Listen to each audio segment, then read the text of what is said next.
RCN. Le son de la différence.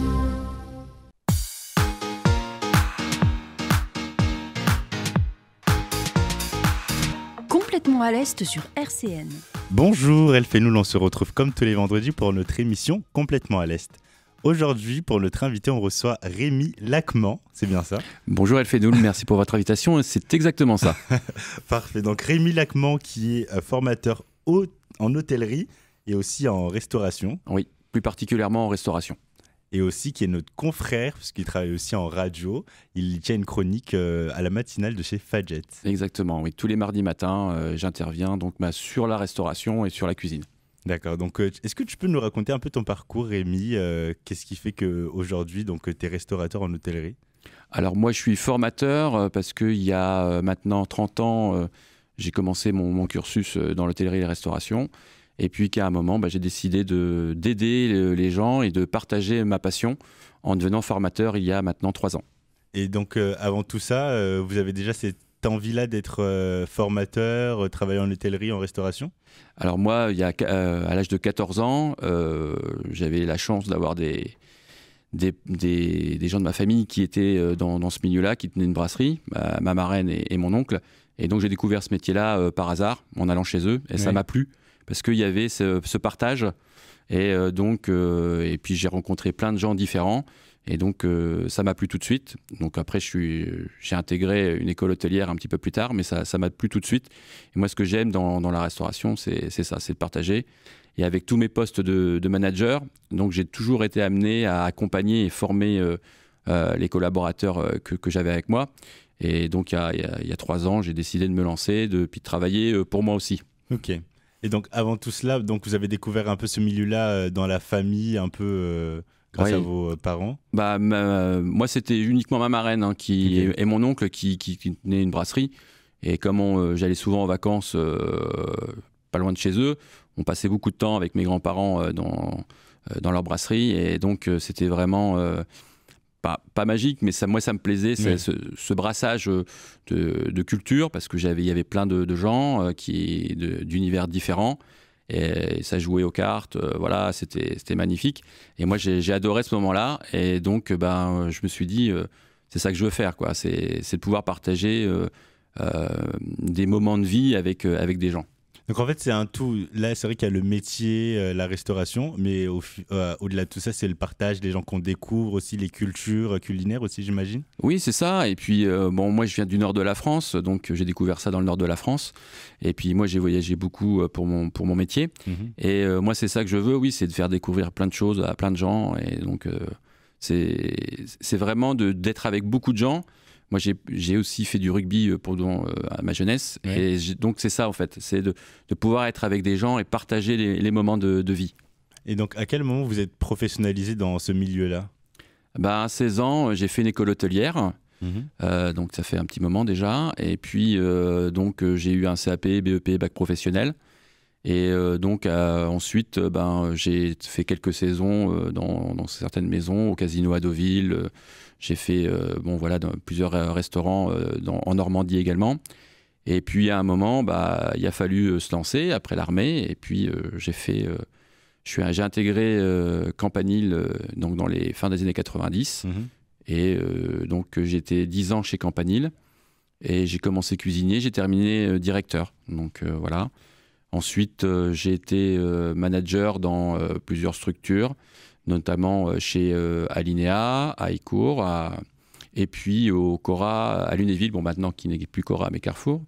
Et donc voilà, c'est des postes, j'ai eu des postes managériaux dans ces structures-là. Et donc j'ai toujours aimé partager et accompagner les gens. Et donc comment on commence d'un simple employé, on va dire, et finir directeur chez Campanile? Moi, j'ai eu des gens qui ont su m'accompagner, justement, quand je suis arrivé chez Campanile. J'ai eu un couple de directeurs qui a cru en moi, et donc qui m'a dit, écoute, avec tes capacités, tu peux devenir adjoint. Donc on a essayé, et ça m'a plu. Donc ces gens m'ont accompagné. Donc après, j'ai fait 3 postes similaires dans d'autres établissements.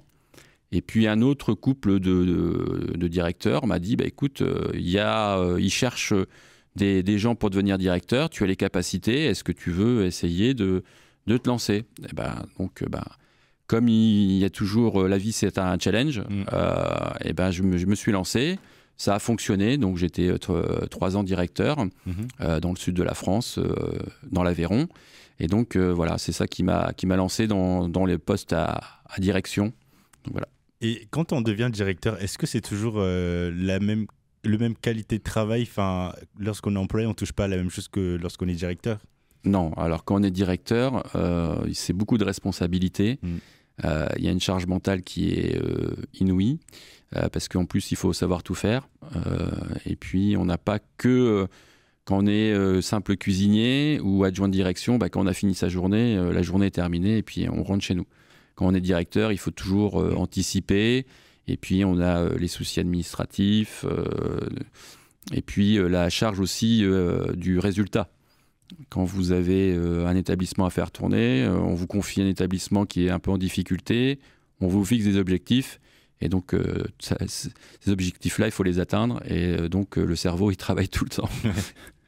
Et donc, est-ce qu'on perd pas un peu ce côté-là de plus toucher à la restauration et être directeur à plus toucher à l'administratif? Est-ce que ça vous a plu quand même? Alors, ça m'a plu. Moi, c'est quelque chose qui m'a plu. Et j'ai eu la chance, c'est que chez Campanile, c'était une structure humaine. Donc, ce n'était pas un très grand établissement. Donc, j'avais toujours un pied aussi dans la cuisine. Parce que quand il y avait quelqu'un qui était absent, moi, je remettais ma veste et donc j'y allais. Donc, c'est ça aussi. Il faut être polyvalent. Et puis, quand on fait tourner un établissement, il faut savoir tout faire. D'accord. Et donc, quand on est restaurateur, en fait, et en plus directeur, c'est quoi notre quotidien? Enfin, qu'est-ce qu'on fait? Le matin, qu'est-ce qu'on fait? Écoutez, déjà, prends son petit café pour se motiver. Et puis ensuite, on essaye de voir quel est le taux de remplissage de l'hôtel, les réservations que nous avons, les réunions auxquelles on doit participer. Il y a tout un système aussi de reporting. Donc, il faut remonter les chiffres donc, à la direction. À l'époque, on n'avait pas Internet comme maintenant. Donc, voilà, on avait beaucoup de réunions téléphoniques, des réunions aussi en présentiel dans d'autres établissements. Et puis, on doit planifier le travail des collaborateurs. Et puis, être à leur écoute s'il y a jamais, ils ont aussi des difficultés professionnelles et personnelles, parce que les deux vont ensemble. Ouais. Alors, je sais que beaucoup de gens disent que le personnel doit rester à la porte, mais si on va mal dans le personnel, le travail, c'est compliqué. Ça impacte donc, toujours. Voilà. Donc, moi, j'essayais un maximum d'être au plus proche des équipes. C'est pas évident parce que aussi, nous, on peut avoir des problèmes perso et pro aussi, et donc il faut toujours être présent pour eux. Et justement, lorsqu'on a des problèmes perso et qu'en plus on est directeur, comment on fait pour pas renvoyer ça à ses employés? Comment on fait pour toujours avoir une bonne façon de manager les autres? Après, il faut, ça s'apprend, c'est la part des choses, c'est avec l'expérience. C'est vrai que moi, je suis pas le même que quand je me suis lancé il y a 20 ans. Mes premiers postes de direction, c'était il y a 20 ans, je suis pas le même du tout. Avec l'expérience et puis tout ce que j'ai pu rencontrer, les échecs, les problèmes de chacun, mes problèmes aussi, ça m'a permis aussi de relativiser et de pouvoir être plus à l'écoute avec les gens. Et justement, lorsque vous devenez directeur, est-ce que vous continuez à vous former ou c'est vraiment les expériences qui font que vous grandissez, que vous prenez en maturité dans ce milieu-là? Ah non, il faut toujours chercher à se former. Vous avez aussi des passerelles. Les chaînes ont cet avantage-là, c'est qu'ils vous donnent accès à des formations, faire de la formation continue dans plein de choses, dans la gestion, dans la comptabilité, parce que quand on est directeur, les premiers temps, on ne sait pas tout. Moi, j'ai eu la chance, quand je suis passé directeur, c'est de faire pendant 1 an une école et puis être accompagné. Ça s'appelait Campus à l'époque. Et donc, une école de restauration, du coup. C'était l'école du groupe de Campanile. À l'époque, ça s'appelait Envergure. Et ils nous accompagnaient pour pouvoir avoir toutes les clés, en tout cas techniques. Et puis ensuite, managérial, c'est arrivé plus au fil du temps, puisque au fur et à mesure, on a compris qu'un manager, c'était pas juste quelqu'un de technique. Il fallait aussi qu'il apprenne aussi à avoir le côté humain. Après, on a vu ça parce que au fur et à mesure du temps, dans la société, les gens évoluent, et puis nous on évolue aussi par rapport aux jeunes qui arrivent. Il faut s'adapter à chaque génération. C'est vrai que moi, comme je l'ai dit, je ne suis pas le même manager parce que les gens ont changé. Moi, je vais avoir 49 ans. Les gens qui arrivent à 20 ans maintenant ne sont pas les mêmes.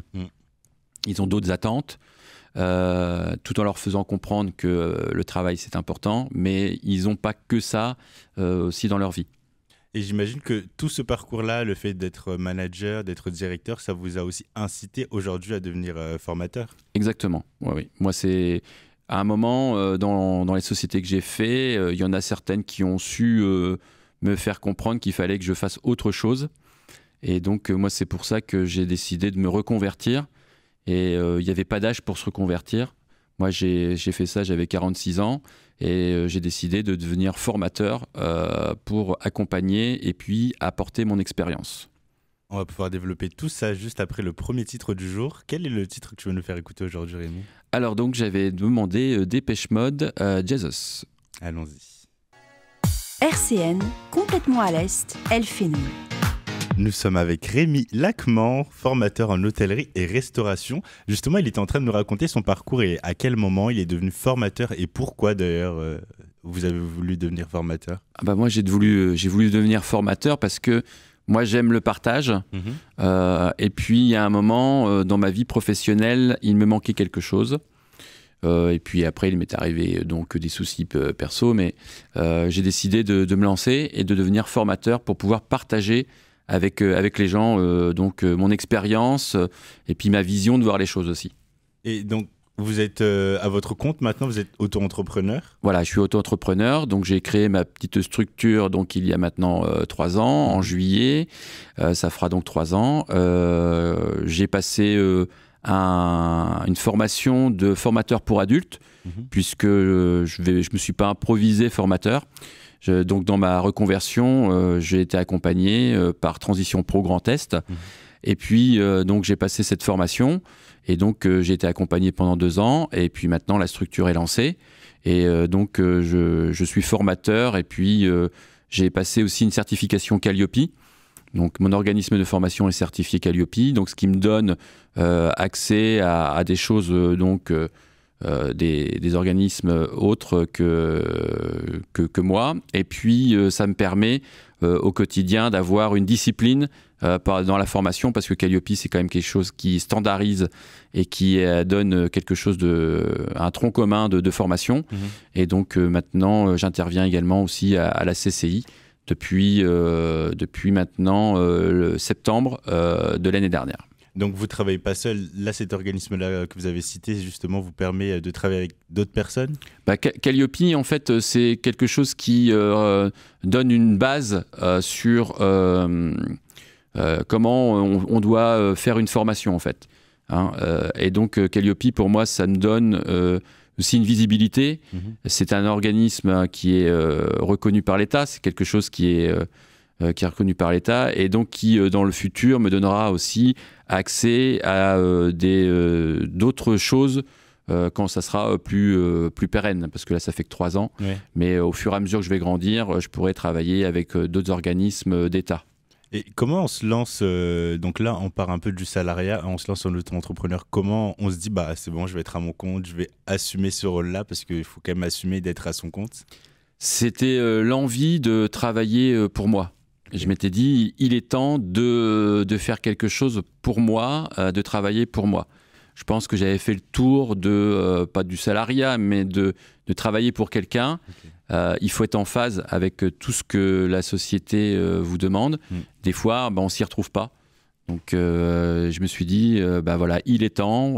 On fait un saut dans l'inconnu, dans le vide, puisque c'est ça aussi, être entrepreneur, c'est de se lancer sans avoir de certitude de l'avenir. Mais je me suis dit, voilà, c'est une nouvelle expérience, il est temps de se lancer et il n'y a pas d'âge pour le faire. Et qu'est-ce qu'on fait en premier? Est-ce qu'on ouvre directement sa structure, on se rapproche des personnes qui peuvent nous aider à faire la reconversion professionnelle, on fait une VAE, une validation des acquis? qu'est-ce qu'on fait en premier? Moi, c'est pour ça que je m'étais orienté vers Transition Pro, pardon. C'est un organisme qui vous valide votre reconversion professionnelle, qui vous dit si vous avez bien tout mis en place pour pouvoir vous lancer. J'ai été accompagné donc par une personne qui m'accompagnait dans le montage de mon dossier. Je me suis pas lancé tout seul parce que l'administratif c'est très lourd. Donc quelqu'un qui m'a accompagné, Julie Appel, qui est également elle maintenant entrepreneuse et qui a su me donner toutes les ficelles, tout l'accompagnement qu'il fallait, me mettre en relation avec aussi des contacts qu'elle avait. Et donc, ça m'a permis de pouvoir me lancer. Donc, être entrepreneur, c'est aussi être bien entouré. C'est surtout être bien entouré. Parce que être entrepreneur, on travaille pour soi-même, mais on ne peut pas y arriver tout seul. Okay. Moi, je sais qu'on m'avait conseillé de ne pas rester tout seul parce que le jour où j'ai quitté le monde du salariat, j'avais plein de gens quand j'allais à l'entreprise. On pouvait boire le café ensemble et tout ça. Et le jour où on se retrouve tout seul, on est vraiment tout seul. Et là, on se dit, OK, qu'est-ce que je fais? J'ai plus de lien social. Donc, il m'a fallu 2 mois pour me dire, OK, donc maintenant, tu fais ça, super, mais tu partages avec qui? Donc, c'était un moment où il y avait tous les clubs d'affaires qui commençaient à prendre un peu d'essor. Donc, je me suis inscrit donc au Café Business, qui m'a permis de rencontrer plein de personnes. Et à partir de ce moment-là, j'ai tissé des liens. Donc, même si je ne fais plus partie de ce groupe maintenant, j'ai rencontré des personnes avec qui maintenant je suis ami et on partage notre quotidien d'entrepreneur. Voilà. Donc, je pense qu'il ne faut pas être tout seul. Donc, c'est vrai que quand vous êtes entrepreneur, il faut savoir vous accompagner et aller vers l'autre. Donc, moi, après, je suis allé au Villers Handball aussi, donc un club affaires sport, ce qui me correspondait un petit peu plus. Donc, voilà, j'ai fait partie aussi de la CPME 54. Donc, vous rencontrez plein de gens, vous prenez tout ce qu'on vous dit et après, vous le mettez à votre sauce pour pouvoir évoluer. Et vous êtes à votre compte, donc là, vous avez une structure, une maison mère, on va dire? Non, ça, c'est chez moi, ça. Non, okay. J'ai pas de maison mère, je suis tout seul. C'est ma propre entreprise. Alors, j'ai pas encore de bureau, j'y réfléchis pour la rentrée, mais pour l'instant, je travaille de la maison. Après, je suis beaucoup en déplacement aussi. Donc, quand je travaille à la CCI ou quand je vais chez mes clients, je suis pas souvent à la maison. Donc, c'est vrai que, par contre, avoir une structure officielle sur Nancy, ça m'intéresse et on y réfléchit avec quelques amis pour lancer ça dès la rentrée prochaine. Peut-être que bientôt, on pourra vous recevoir pour parler de cette nouvelle structure. Ah oui, non, mais moi, de toute façon, alors avoir de l'ambition, c'est pas un gros mot, hein. Même à mon âge, on a envie de continuer à progresser, d'évoluer. Comme je l'ai déjà dit, il n'y a pas d'âge pour pouvoir continuer à évoluer, à se former. Moi, je me forme également. Je fais plein de choses avec la MSA aussi qui donne des webinaires.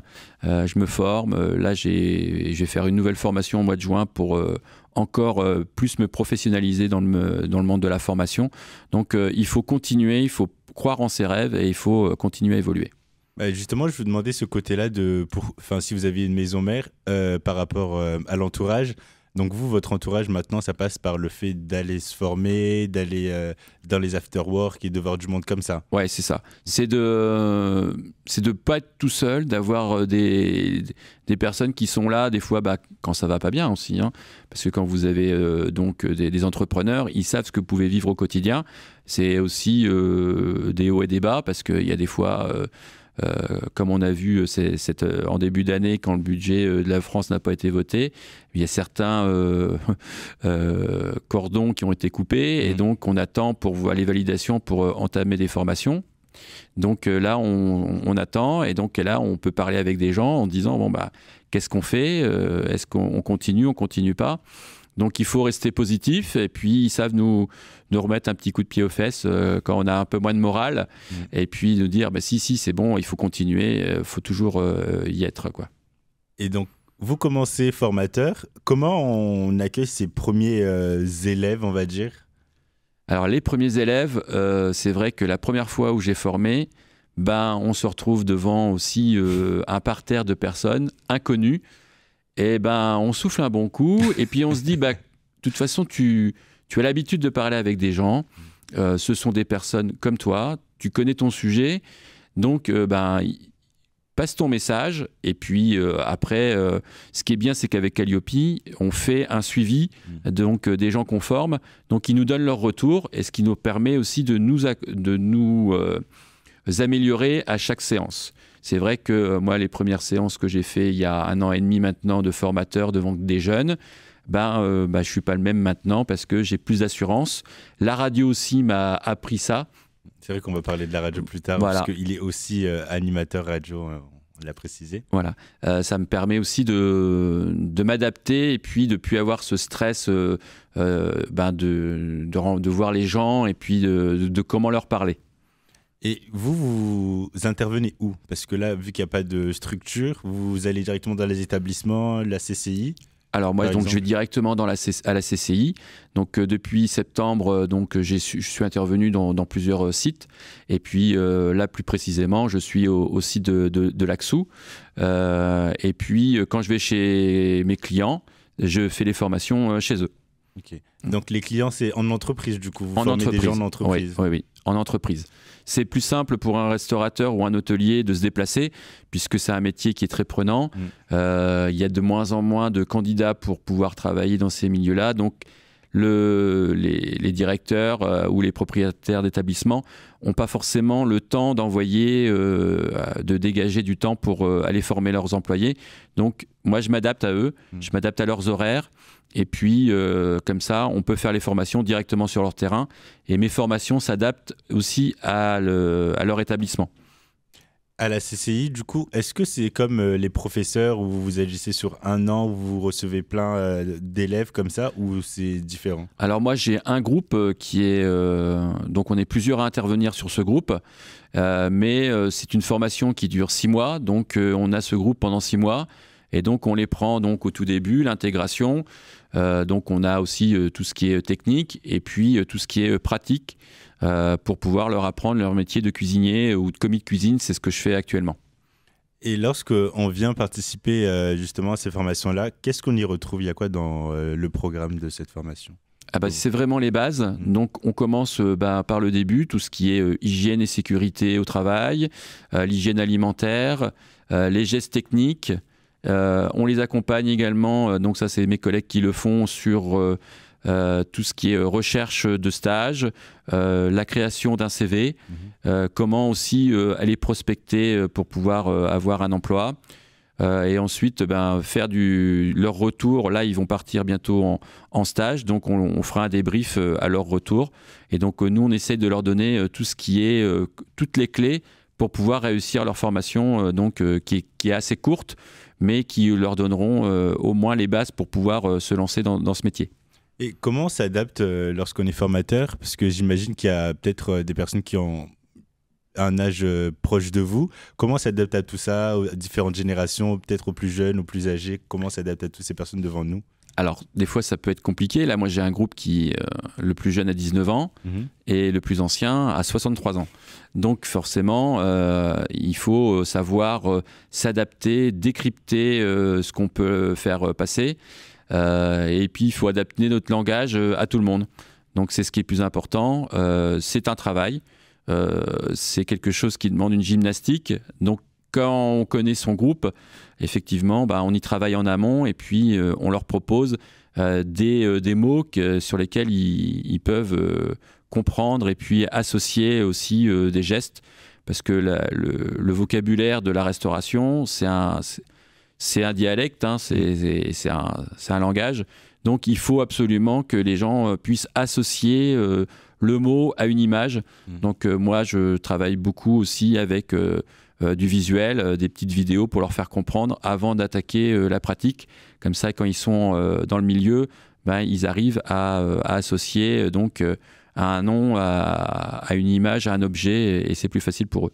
Et donc, vous, comment vous vous adaptez? Parce que j'imagine que l'organisme que vous avez cité au début qui vous aide, c'est quoi déjà? Ah non, mais Calliope, c'est quelque chose qui me permet d'avoir un tronc commun et puis quelque chose qui me donne les démarches à suivre pour ma formation. Mais pour la CCI, eux, ils nous forment, ils nous donnent un document, ils nous donnent un programme de formation, et donc avec tous les thèmes à aborder. Et puis après, nous, on fait nos formations et on adapte notre contenu par rapport à ce qu'eux, ils nous demandent et puis par rapport aux personnes que nous avons. Donc un programme, c'est un tronc commun. Le programme est fait donc, par le Grand Est. On doit intervenir sur plusieurs sujets. Et une fois qu'on a ces sujets-là, bah, nous, on développe soit en cours, soit en travaux pratiques quand on est dans une cuisine.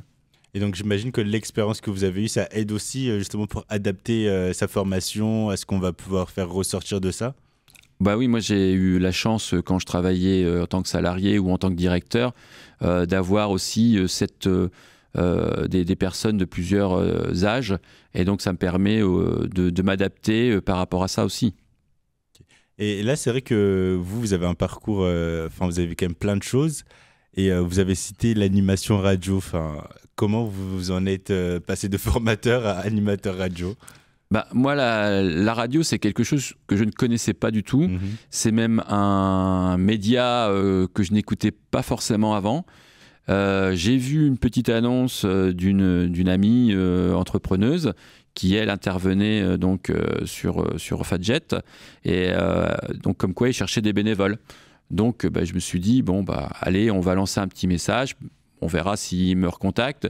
Il m'a recontacté tout de suite en me disant, si vous souhaitez, venez découvrir le monde de la radio. Puis si ça vous plaît, on en reparle et puis on pourra voir si on peut faire quelque chose ensemble. Le monde de la radio, j'étais un petit peu impressionné. Donc on est là, on est dans un univers qu'on ne connaît pas, donc on a le petit micro qui arrive en face, on se dit ok. Et puis ça m'a plu au fur et à mesure, je me suis dit ça c'est quelque chose, essayons. Donc j'ai parlé de mon projet avec Fadjet et puis avec François Barthélémy aussi qui m'a accueilli dans les matinales. Et donc, ça a bien accroché, le projet a plu. C'est quelque chose qui n'était pas forcément évoqué à la radio. Donc, on a décidé que j'intégrais la matinale le mardi. Alors, je ne fais pas toutes les matinales parce qu'avec le professionnel, des fois, c'est compliqué de pouvoir se libérer. Mais c'est vrai que j'interviens 2 à 3 fois par mois, le mardi matin, entre 7h et 8h35. On va pouvoir développer donc votre expérience chez Fadjet juste après le deuxième titre du jour. Et quel est le morceau que vous voulez nous faire écouter? Alors donc c'est Another Breaking the World de Pink Floyd, allons-y. RCN, complètement à l'Est, Elphénol. Nous sommes aujourd'hui avec Rémi Lacman, qui est formateur en hôtellerie et en restauration et qui est en train de nous raconter aussi son petit parcours chez Fadjet. Il est chroniqueur chez Fadjet. Voilà, c'est ça, oui. Je suis chroniqueur chez Fadjet depuis la rentrée. Et donc, je parle de cuisine.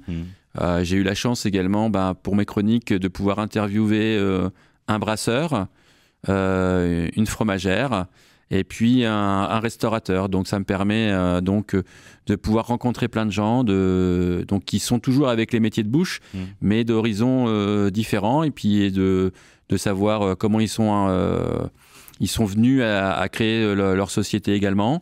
J'ai rencontré un brasseur local près de chez moi. Et puis lui aussi, c'est une reconversion professionnelle. La fromagère, c'est également une reconversion professionnelle. Donc c'est là que je me dis, on est plein de gens à vouloir se lancer, à faire des choses qu'on aime. Et puis le restaurateur, par contre, lui, c'est vraiment quelque chose qui fait également, comme moi, depuis très, très petit. Et lui qui est maître restaurateur, donc c'est quelqu'un qui a beaucoup évolué aussi. Donc c'est le chef Anne Oakley qui m'avait fait ma première interview avec lui, donc je le remercie d'ailleurs. Donc c'est des choses où on échange et on rencontre des gens de plein de milieux différents. C'est vrai que depuis le début, dans votre parcours, vous parlez aussi beaucoup du relationnel des gens, même en tant que formateur, donc vous rencontrez beaucoup de nouvelles personnes. Et là, est-ce que Fadjet a fait aussi partie de votre côté entourage, s'entourer, le fait de découvrir autre chose et de découvrir un nouvel entourage? Ah oui, c'est ça, c'est des gens que je n'aurais pas rencontrés dans ma vie professionnelle. Je veux dire, François Barthélemy, c'est quelqu'un qui anime, mais qui fait également aussi, qui est humoriste. Donc voilà. J'ai d'autres personnes. Bruno, c'est quelqu'un qui fait de la pâtisserie. Maintenant, il est à la retraite, mais j'aurais jamais rencontré comme ça. Zoé aussi, qui est une personne qui fait du stand-up. Donc voilà, c'est des gens que j'aurais jamais rencontrés. Et puis j'ai Hakim aussi qui fait le flash avec nous. C'est pas quelqu'un que j'aurais pu rencontrer dans la vie de tous les jours, dans ma vie professionnelle ni perso, je pense. Donc c'est des gens qui m'apportent aussi beaucoup parce que quand on discute, comme on le fait là, on partage des moments et donc on apprend de chacun.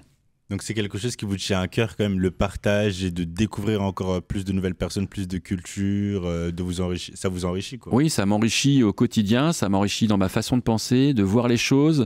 Et puis aussi ça me permet aussi dans ma vie pro de pouvoir m'adapter à tout public que je peux rencontrer. Donc ça, c'est vraiment très important pour moi. Je regrette pas de m'être lancé là-dedans parce que en plus c'est quelque chose que j'attends. Quand j'y vais pas, ça me manque en fait. Donc voilà, j'adore ce média. Pourtant au début c'est pas quelque chose que j'écoutais beaucoup, mais maintenant j'apprends à découvrir. Donc justement, vous apprenez à découvrir, on ne l'a pas cité ici durant cette interview encore, mais vous êtes conseiller municipal dans votre ville à Vézelise. C'est cela, oui. Et ça, qu'est-ce que ça vous apporte aussi? Qu'est-ce que vous faites en tant que conseiller municipal? Alors moi, je n'ai pas de tâche particulière en tant que conseiller municipal, mais c'est là aussi que ça nous donne aussi un retour sur l'investissement, le bénévolat, parce que moi, je fais beaucoup de choses bénévoles aussi, mais c'est très important, ça fait vivre notre société. En tant que conseiller municipal, on pense que le maire, c'est facile, il peut tout faire, il prend une décision et puis on y va. Donc nous, on a été élus en 2020, donc le mandat se termine. C'était un mandat donc avec le Covid, mais tout ce qu'on a dû faire, compliqué quand même. Oui, avec le Covid très compliqué. Et puis nous avons également fait plein de choses en ville, et c'est là qu'on voit que la France, c'est une machine qui est lente. Donc ça nous a appris à être patient dans nos décisions, et puis savoir arbitrer les choses importantes ou pas. Et puis ça nous permet aussi d'être en contact avec la population et de se dire aussi que c'est bien de critiquer ce que font nos élus partout en France, mais il faut aussi, je pense qu'avant de critiquer, il faut savoir ce qui se passe. Donc moi, c'est ça aussi qui m'a plu dans ce mandat, parce qu'on a fait plein de choses très différentes, mais on voit que c'est compliqué et que c'est pas facile, et on a besoin de gens qui s'engagent. Donc vous, aujourd'hui, vous êtes toujours comme conseiller municipal? Oui, les prochaines élections sont l'année prochaine, donc on verra comment ça se passe, mais c'est vrai que ça nous a appris beaucoup de choses et la patience. Et c'est vrai que là, on a dit que vous étiez auto-entrepreneur, vous avez donc votre propre structure. Et lorsqu'on est auto-entrepreneur, souvent les gens ils pensent que c'est pour l'argent, mais vous, dans votre parcours, vous parlez quand même beaucoup de bénévolat. Donc c'était pas forcément une question d'argent, de bénéfices. Non, parce que si j'avais voulu gagner de l'argent, je serais resté salarié. Non, mais je gagnais beaucoup plus quand j'étais salarié que ce que je gagne maintenant.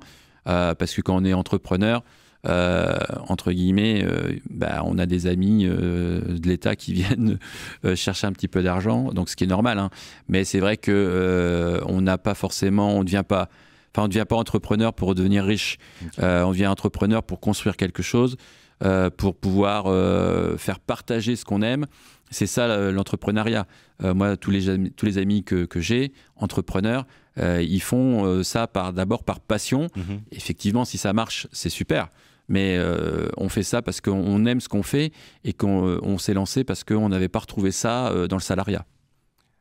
Nous arrivons à la fin de cette émission. C'est vrai qu'aujourd'hui, on a vu le parcours d'une personne qui est passionnée par la restauration, qui n'a rien lâché, qui est aujourd'hui à son compte et qui encore apprend à découvrir plein d'autres choses. Est-ce que vous avez un dernier mot à faire passer à nos auditeurs aujourd'hui? Alors, pour moi, il faut croire en ses rêves, il faut rien lâcher. Quand on est motivé, quand on a la motivation de faire quelque chose, il faut se donner les moyens et se lever tous les matins en se disant qu'on va réussir. Moi, c'est ça le plus important. Même si des fois on a des moments de doute, il faut surtout ne rien lâcher, continuer à se battre. Et les personnes qui se battent, elles y arriveront un jour. Et si aujourd'hui on souhaite vous retrouver sur les réseaux sociaux, que ce soit pour une formation ou pour autre chose, comment vous retrouve ? Alors moi je suis sur LinkedIn, donc avec mon nom Rémi Lacquement, ou alors vous pouvez me retrouver également sur Facebook avec lct.coach donc sur Facebook, et puis aussi je suis sur Instagram. Mais mon réseau professionnel préféré c'est LinkedIn. N'hésitez pas à aller découvrir Rémi Lacquement sur LinkedIn. Et puis, je vous remercie d'avoir été présent aujourd'hui avec nous. Merci beaucoup pour l'invitation. De rien. Et puis, nous, on se dit à la semaine prochaine pour Complètement à l'Est. Au revoir. RCN, www.rcn-radio.org